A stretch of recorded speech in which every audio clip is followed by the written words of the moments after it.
Voilà un Apple IIe datant de 83. Je ne vais pas vous parler de la machine, je l'ai déjà fait. D'ailleurs, c'est ses 34 ans cette année. Voilà, je vais vous montrer plutôt la carte mère. Juste à titre anecdotique, puisque c'est une vidéo sur les cartes mères.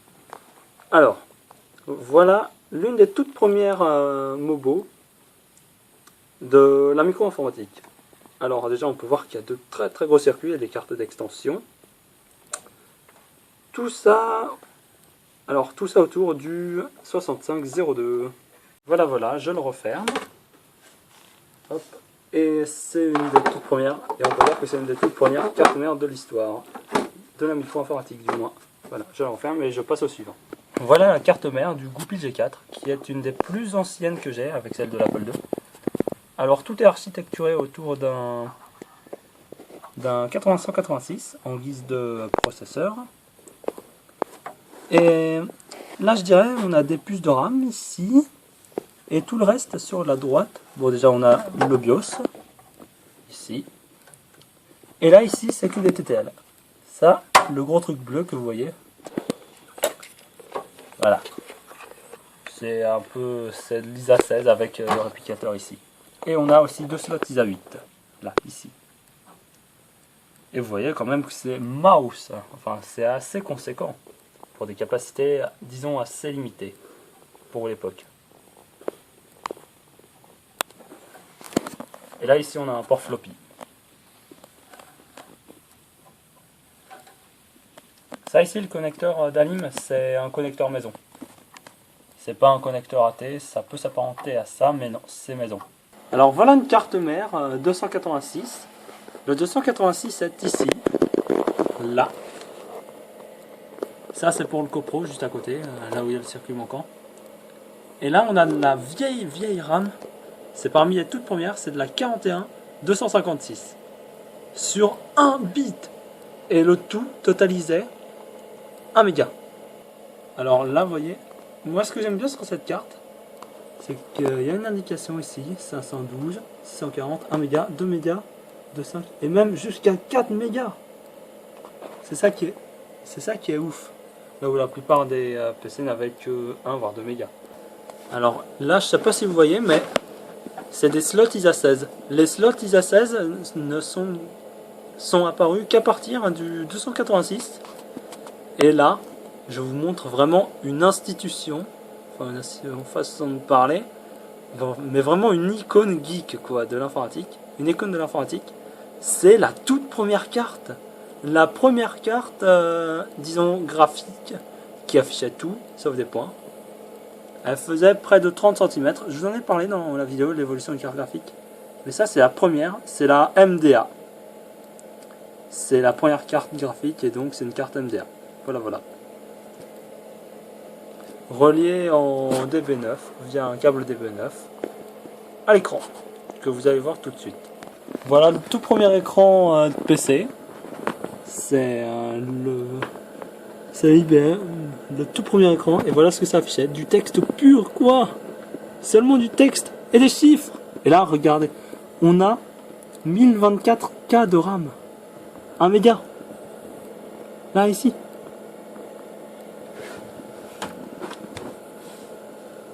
Quand je pense qu'aujourd'hui on a des gigas. Voilà l'écran, le premier écran de PC. Il est cultissime. Mais vraiment cultissime. On peut pas, je veux dire, on peut pas se dire informaticien sans avoir vu ou touché cet écran. Hein. Voilà ce qui s'apparente au tout premier setup. Je vous ai montré quelque chose d'équivalent sur le Goupil, sur l'un de mes Goupil. Alors ça c'est un Award Software Most Setup. Ou ce que les kékés, je dirais, diront un BIOS Award. Bande de crétins. Donc voilà. On a disquette, disque pour hard drive, vidéo, base memory. Et là, vous voyez, EGA, VGA. Ça n'a pas duré le GA. Base, 640. Extended memory, 384. Alors là, vous voyez, avant les disques, ils n'étaient pas autodétectés. Il fallait indiquer le nombre de têtes, enfin de cylindres, de têtes et de secteurs.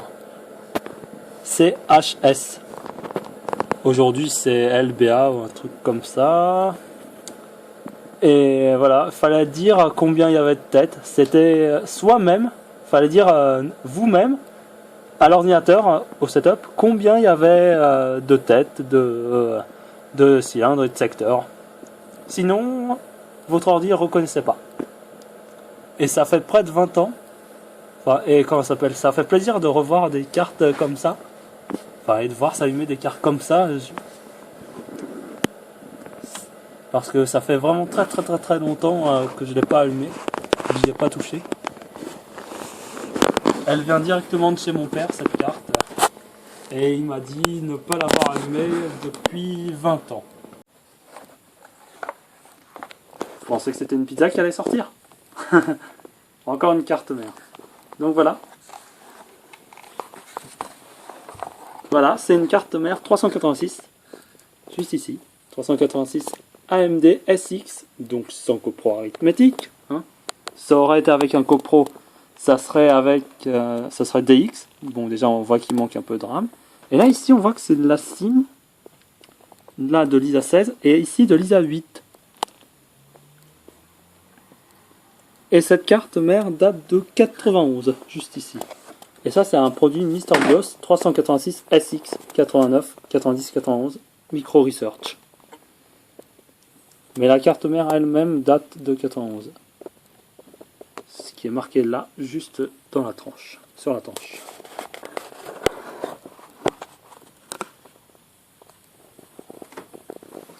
Et ça c'est pour le copro. Là ici.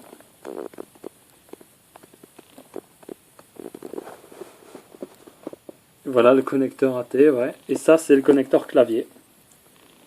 L'ancêtre du PS2, donc je la sors. Voilà. L'ancêtre du PS2. Ou mini-DIN. Le vrai terme c'est mini-DIN.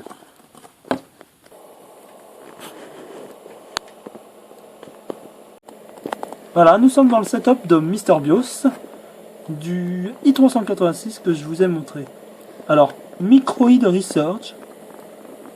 Et voilà, on a tout ça et c'est vraiment, ça c'est l'ancêtre de nos BIOS actuels. Le lointain ancêtre de nos BIOS actuels sur l'écran IBM. N'oubliez pas. Sur l'écran IBM, le mythique écran IBM.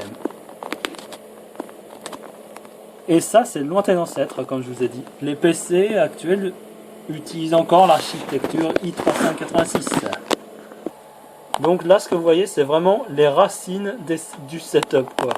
Voilà une carte mère 486, avec toujours de l'ISA 16. Enfin, ça, c'est l'ISA 16. Et ça, c'est du VESA Local Bus. Il n'y en a pas eu beaucoup, des cartes comme ça.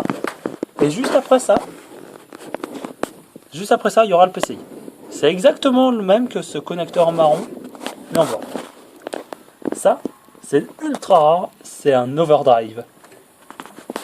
Sur un 486. Ça permettait de faire passer votre 486 pour un Pentium à l'époque. Ça, j'aime bien. Alors ça, c'est la vieille EDO. Cette RAM-là, en voilà une. Et ça, c'est de la SIM.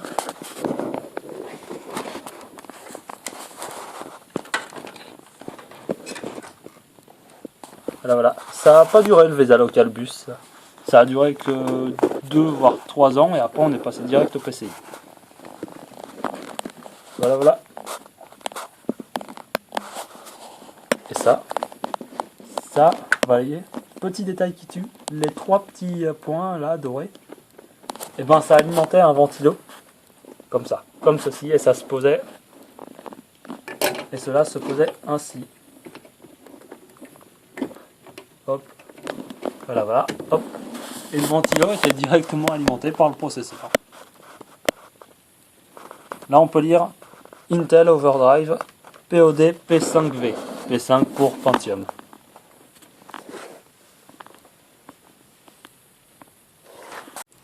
Vous savez, l'ATX n'a pas toujours existé. Et avant l'ATX, il y avait ce qu'on appelle le connecteur AT. Voilà, c'était 12 petits fils comme ça. Et ça et ça se branchait comme ceci, hop. Il fallait, hop, que tous les fils noirs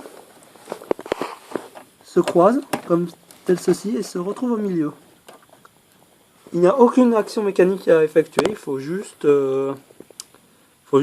s'arranger pour que ce soit à 90 degrés. Et pour retirer ça, le connecteur raté, faut s'appeler Hercule, mais il faut avoir de la force. Et voilà, c'est l'histoire du connecteur raté qui a perduré assez longtemps. Et donc ça, comment ça s'appelle? Je voulais parler l'ODO, donc, pour finir ma parenthèse là-dessus, l'ODO, c'est l'ancêtre direct de la SDRAM. D'ailleurs, j'ai une carte mère où on peut mettre et de l'ODO et de la SDRAM. Je vais vous montrer ça après.